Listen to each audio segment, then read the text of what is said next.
L'interview matinale, première partie. Ce matin, j'accueille Anaïs Rateau. Anaïs Rateau, c'est un peu la personne que j'hésite à accueillir parce que c'est un miroir sur mon propre bordel. Et j'utilise ce mot un peu volontairement, puisque Anaïs, tu es home organizer. C'est ça. Alors, c'est-à-dire, c'est quoi en fait ? Tu prends un agenda et t'organises l'emploi du temps des gens ? Non. Non, pas du tout. Moi, je suis donc coach en tri, désencombrement, organisation et rangement de la maison. Oh, ça a l'air bien ça. Oui. Je pense tout de suite à mon placard de l'enfer là. Et c'est-à-dire en fait, du coup, l'idée c'est quoi ? C'est tu viens chez les gens et puis tu les aides comme ça à faire le ménage, à alléger leur quotidien ? Alors, faut pas confondre. Je ne fais pas de ménage, mais moi, ce que je fais, c'est que donc je viens chez la personne et je l'aide dans un premier temps à trier, comme vous dites, son placard ou sa pièce de l'enfer. Et ensemble, donc, on trie, on désencombre certains endroits plus que d'autres, et ensuite, on réorganise et on arrange la maison pour que tout devienne plus facile et qu'on n'ait pas à chercher 10 minutes, un quart d'heure, un petit truc qui peut prendre 5 minutes quand il est bien organisé au bon endroit. Le fameux où est-ce que j'ai mis les l'épluche légumes. Exactement. Et alors, j'ai une question justement qui arrive, c'est comment ça t'est venu ? Parce que tu es jeune, mais tu as quand même déjà un petit parcours professionnel. Tu es à Montségur d'ailleurs, hein, on l'a pas dit. Exactement. Tu interviens sur quel rayon ? Sur Montségur et jusqu'à, je peux aller jusqu'à 50 km autour de Montségur. Oui, donc c'est vaste. Oui, c'est très vaste. Et comment est arrivé ce métier dans ta vie en fait ? C'est quoi ? T'en avais marre toi d'être dans le bazar ? Enfin, qu'est-ce qui s'est passé ? Alors oui, j'ai des parents qui sont très conservateurs. Je l'ai été au début, quand j'étais plus jeune. J'étais très conservatrice et arrivé mon petit bout, qui a maintenant 4 ans. Et j'ai eu ce besoin d'organisation, il faut pas que j'ai besoin de chercher quand j'ai besoin de quelque chose. Et donc, j'ai commencé à le faire chez moi et je me suis rendu compte que c'est devenu une passion. Et j'ai cherché pour en faire mon métier et c'est d'où le fait que j'ai découvert le métier d'home organizer et que je me suis lancée là-dedans. Parce qu'avant, tu n'étais pas du tout là-dedans, tu étais vigneronne. Non, pas du tout. Non. C'est quoi ton parcours d'ailleurs ? Tiens, est-ce qu'on peut en parler un peu ? Alors moi, j'ai passé un bac commercial. D'accord. J'ai travaillé au début dedans. Et ensuite, c'est un métier qui a commencé à me lasser, qui n'était plus dans ma vision de vie. Et j'ai eu besoin de quelque chose qui me rapproche des gens. J'ai ce besoin de rendre service et de donner du baume au cœur aux gens. Et donc, j'ai allié ma passion avec justement ce service aux personnes en me lançant là-dedans. Et alors, est-ce que tu es allé voir tes parents ensuite avec ton savoir-faire ? Ah, bien sûr, ça a été mes premiers cobayes. Ouais. Forcément. Ils l'ont bien. C'est pas facile d'avoir quelqu'un qui vient chez soi, surtout quand c'est son enfant, et qui dit peut-être vous pourriez faire ça. Comment ils l'ont pris ? Au début, ils étaient un peu réfractaires. Et puis, un jour, je suis arrivée avec mes gros sabots et j'ai dit à mon papa, maintenant, c'est le tour de ton bureau. Et il n'a pas eu le choix. Et je lui ai pris 4 heures de son temps et on a fait son bureau. Et alors, il était content ? Et finalement, il était content. Au début, c'était difficile. Oh non, on va peut-être garder ça ou ça. Et finalement, il s'est prêté au jeu et il s'est rendu compte qu'il y avait beaucoup de choses qu'il gardait et qui étaient maintenant inutiles pour lui. Et donc, et maintenant, il a de l'espace et il est plutôt bien. J'ai l'impression que désencombrer son espace, c'est un peu s'alléger en fait intérieurement aussi. Clairement, il faut savoir qu'une maison encombrée, c'est notre esprit qui est encombré. Et donc, forcément, on a du mal à réfléchir. On se demande des fois même pourquoi j'arrive pas à m'organiser ou à réfléchir correctement. Et en fait, c'est parce qu'on a trop de choses. Et on se rend compte aussi souvent quand on va dehors, finalement, on arrive hyper bien à poser nos idées, à nos organisations ou tout autre. Et en fait, c'est parce que notre intérieur est trop encombré, donc ça nous encombre notre esprit, en fait, simplement. J'ai déjà envie presque de te demander plein d'astuces. On en parlera un peu dans la deuxième partie de l'interview. Je rappelle d'ailleurs que donc, tu es home organizer, c'est-à-dire que tu proposes tes services pour ceux qui ont envie de désencombrer. On s'encombre vite, facilement, et il y a deux choses en fait. Il y a vouloir se désencombrer, mais il y a aussi le maintenir dans le temps, en fait. Et parce que je sais pas, je pense qu'il y en a d'autres auditeurs qui auront vécu ça, c'est-à-dire de faire régulièrement des grandes sessions de ménage et tout, mais ça tient pas. Oui, donc il y a ces moments effectivement où on passe son temps à se mettre dans des grands chantiers qui sont presque épuisants, de se dire, allez, le fameux ménage de printemps, etc. Et puis, non, au bout de 6 mois, c'est revenu. C'est fou comme on accumule énormément de choses très vite sans s'en apercevoir.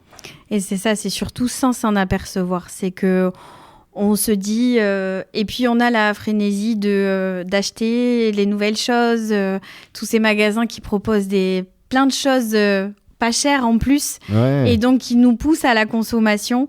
Mais après, c'est une organisation à prendre. Une fois qu'on a bien trié son intérieur et qu'on se donne une bonne organisation, finalement, tout ça, ça revient plus. Mais on va continuer à parler de ça dans la deuxième partie de l'interview, si tu veux, parce que tu parles des magasins. Effectivement, je pense tout de suite aux grandes chaînes de vêtements qui nous vendent 3 suites à 20 balles les 3, etc., et qui sont mignons, et puis qu'en fait, après, puis ils s'abîment un peu, on les met moins, enfin, toutes ces choses-là, on en parlera dans la deuxième partie de l'interview. Si déjà, il y a des auditeurs, des auditrices qui ont envie de prendre contact avec toi, on peut donner tes coordonnées, Bien téléphone, sûr. Mail. Oui. Est-ce qu'on veut, parce que je ne les ai pas, moi. Alors, par téléphone, donc, c'est au 07 70 11 16 79. Et sinon, par mail, homeorganizer.a@gmail.com. Organizer, c'est un S, hein? Oui, c'est ça, c'est un S. Donc on va le redonner comme ça, parce que je suis sûr qu'il y en a un ou deux qui cherchait son carnet en se disant mais mince, il est dans quel tiroir, bon sang, pourquoi j'ai pas un tiroir pour le papier? Et donc c'est... Alors home, donc H-O-M-E, tout attaché, organizer, donc ORGANISER.a@gmail.com. Et on se retrouve tout à l'heure pour parler justement de ces fameux vêtements qui s'entassent et comment gérer la situation. L'interview matinale, deuxième partie, toujours en compagnie d'Anaïs Rateau, qui nous fait le plaisir de venir ici à la radio et qui exerce un métier, qui est ce genre de métier qui, quand elle arrive, vous regardez si votre bureau est un peu en ordre et vous faites « Ah mince !» Et bonjour Anaïs. Bonjour. Alors tu es avec nous, on en parlait, tu es home organizer, donc c'est-à-dire que tu proposes tes services pour que les gens viennent, pour aider les gens à se libérer, à réorganiser leur espace de vie. Ça peut être des fois juste un placard, ça peut être une pièce, et trouver les solutions pour que l'intérieur de leur maison soit vivable, respirable, fluide en fait. Exactement. C'est se mettre en action dans la vie, c'est compliqué quand justement on doit déjà lutter contre sa propre organisation finalement. C'est ça. Et que toi tu as découvert ça notamment quand tu as eu un enfant et tu t'es dit déjà marcher sur mes règles ou mes stylos je laisse par terre, c'est chiant, mais en plus marcher sur les Legos de mon enfant, ça va commencer à être compliqué. C'est ça, en gros. On parlait de ces solutions comme ça parce qu'évidemment, j'imagine c'est le genre de métier quand tu en parles, on a tout de suite envie de te dire mais alors tiens, justement moi j'ai un souci, est-ce que tu pourrais pas je vois pas comment faire. Est-ce que les gens comme ça rentrent en interaction avec toi, ne serait-ce que dans le quotidien quand tu en parles? Oui, et surtout, je me rends compte depuis que je fais ce métier, les gens autour de moi, dès que je leur dis ce que je fais, de suite, déjà, ça leur donne une impulsion et une envie de faire des choses chez eux. Ça doit être hyper gratifiant pour toi. Oui, c'est sûr, parce que je me dis qu'en plus, ils sont réactifs et ils sont intéressés par ce métier. Et moi, forcément, ça me plaît encore plus. Donc, et ça prouve que les gens, ils ont juste besoin d'un petit coup de pouce. Et justement, après, après, ils y arrivent et c'est top, quoi. Oui, parce qu'on parlait, je te parlais de maintenir l'effort dans le temps, mais c'est souvent ça, en fait. L'idée, c'est d'avoir un avis, un regard extérieur pour nous donner l'élan et restructurer un peu un espace qui était envahi. Et on a besoin de ce regard extérieur. Et c'est tout le paradoxe, parce que c'est pas facile de faire entrer quelqu'un chez soi quand on n'est pas hyper à l'aise avec son chez-soi. C'est ça. Ça, c'est vrai que les gens ont un peu peur du jugement, en fait. Mais il faut se dire que moi, mon métier, il n'est pas là pour juger. Il est là justement pour aider, rendre service aux gens. Et c'est vraiment ce que je cherche à faire valoir. C'est que justement, les gens sont tellement encombrés que si il y a juste un petit coup de pouce qui vient les aider, finalement, après, ils se sentent mieux et ils se sentent mieux pour accueillir les gens chez eux et c'est hyper gratifiant, en fait. Finalement, on pourrait presque dire que si tu arrives chez quelqu'un où c'est vraiment le bazar, toi, tu souris et t'es heureuse de dire « Oh, bah chouette, je vais pouvoir... » Le jugement, il est pas là. Ouais, c'est de l'enthousiasme, en fait. C'est « Ah, merci de m'avoir appelé parce que là, je vais pouvoir vous aider. Vous allez voir, vous allez vous sentir super bien après. » C'est exactement ça. Moi, je vois quand vraiment, voilà, c'est très encombré. Moi, ce que je vois, c'est un terrain de jeu pour moi. Et vraiment, j'aime après voir les gens qui sourient et qui sont heureux de se dire « Ah ouais, mais en fait, c'était pas... » Voilà, j'imaginais même pas moi être capable de faire ça. Et en plus, finalement, c'est surtout que c'est eux qui l'ont fait. Moi, je suis juste venue là les aider. Mais c'est d'eux-mêmes et c'est encore plus gratifiant de voir que c'est eux qui ont réussi, ils se sentent même eux fiers d'eux-mêmes en fait. Ouais, donc vous entendez, voilà, cette pièce de l'enfer là que vous avez chez vous, Anaïs, elle va kiffer, elle va être heureuse de voir ça, elle va vous dire « Oh merci de m'offrir ce terrain de jeu » et vous allez voir, dans 3 heures, c'est réglé. Parce que ça va vite, effectivement, c'est important de le dire. Quand on a quand on accueille la personne pour venir structurer tout ça, des fois ça peut être l'affaire de quelques heures, même pas une journée en fait. C'est ça. Et d'ailleurs, parlons des tarifs, parce que des fois on se dit oui, mais moi j'ai vu l'autre jour sur Bordeaux une personne qui proposait ça. J'ai mes amis de Bazon-Jaffre là qui ont fait venir, mais moi j'ai pas le PEL qu'il faut quoi. C'est des tarifs qui sont en plus assez accessibles en réalité. Ça va être à peine plus de 200 € pour 3 heures. C'est ça. Et en 3 heures, on fait déjà beaucoup. Beaucoup de choses. Et vous allez voir, en plus, si vous travaillez chez vous, vous allez mieux travailler. Donc, vous allez être plus efficace, plus productif. Donc, en fait, vous allez vous offrir quelque chose de précieux. Et puis, les gens, après, vous allez retrouver une harmonie et un plaisir de rentrer chez vous. Ça peut même vous éviter peut-être des années de thérapie. Non, n'exagérons pas, mais... mais en tout cas, c'est un bon point de départ, ce métier. Ça fait combien de temps ? Oui, parce que là, tu te lances juste en plus. Exactement. C'est tout neuf. Oui, c'est tout neuf. Ça fait 1 mois maintenant. Donc, est-ce qu'il y a déjà des retours, justement ? Est-ce que tu as déjà eu ces moments de « Ah, cool ». Oui, j'en ai eu déjà mon papa, finalement, qui a été très content dans son bureau. Et après, oui, j'ai fait quelques petites pièces, petits salons qui... des fois, on ne s'en rend pas compte. Par exemple, je donne l'exemple d'un salon que j'ai réalisé où j'ai juste rangé une étagère et un tiroir de table basse. Et il y a eu quand même 3 petits sacs poubelles, même si c'était des 30 litres, c'était pas des très gros, mais il y a eu 3 sacs poubelles. Et la personne, quand elle a vu son étagère et son tiroir, elle s'est dit « Waouh, en fait, je gardais énormément. » Et pourtant, il faut pas confondre aussi que cette personne, c'était propre chez elle. Donc là, ce qu'elle avait besoin, c'était surtout une réorganisation pour arrêter de chercher. Donc, des fois, on se dit « Mais moi, j'ai pas besoin, ma maison, elle est super clean. » Mais c'est juste des fois des petits tips d'organisation qu'on a besoin de reprendre parce que souvent on cache dans les tiroirs, dans les meubles et c'est aussi là, même si on a l'impression que le salon est bien rangé, c'est quand même une charge mentale pour nous parce que quand on ouvre le meuble, le meuble il est surchargé. Parce qu'il faut le savoir, notre cerveau, il oublie rien, lui. Et en tâche de fond, il y a toujours ce bazar, ce truc. Et vous allez voir, même payer vos factures, des fois, ça peut être beaucoup plus simple quand vous savez qu'elles sont juste là, accessibles directement. C'est quoi les erreurs récurrentes qu'on fait facilement sans s'en apercevoir ? Je dirais, pour commencer, on a tendance à garder les boîtes quand on achète de l'électroménager, quand on achète des jouets pour les enfants. On a tendance à garder les boîtes parce qu'au cas où je vais le revendre. Il faut savoir que les gens, s'ils veulent acheter, ils n'achètent pas forcément avec la boîte.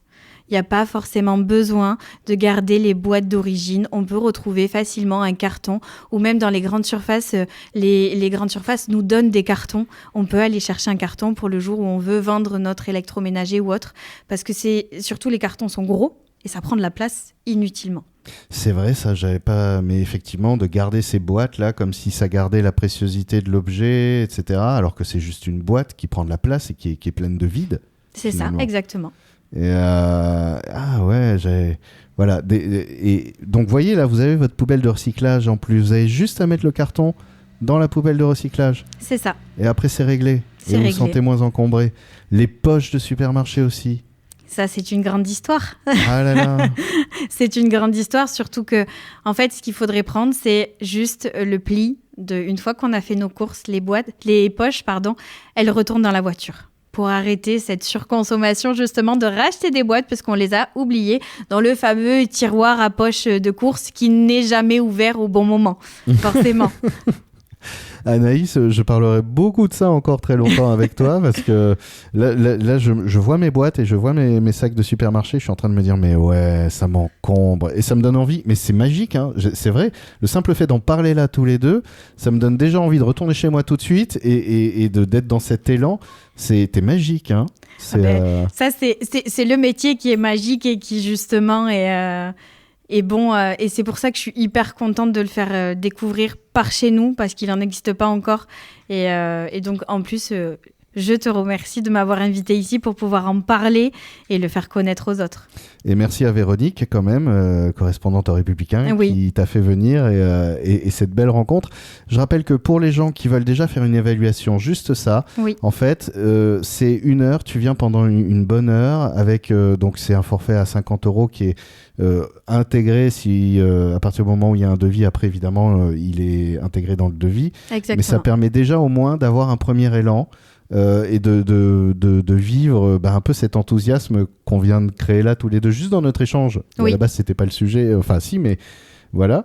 Donc c'est 1 heure, 50 € pour déjà voir, juste voir, et vous allez voir, parce que il y aura cette envie qui va naître, j'en suis sûr. Oui. Et une fois que ce sera fait, ça peut être 3 heures, ça peut être 1 journée, mais ça va généralement beaucoup plus vite qu'on l'imagine. Vous allez vous sentir léger. On redonne tes coordonnées, alors ? Oui. Alors, donc, mon téléphone, c'est 07 70 11 16 79. Et par mail, donc homme, H-O-M-E, organizer, tout attaché, ORGANISER.a@gmail.com. Merci beaucoup, Anaïs. Merci.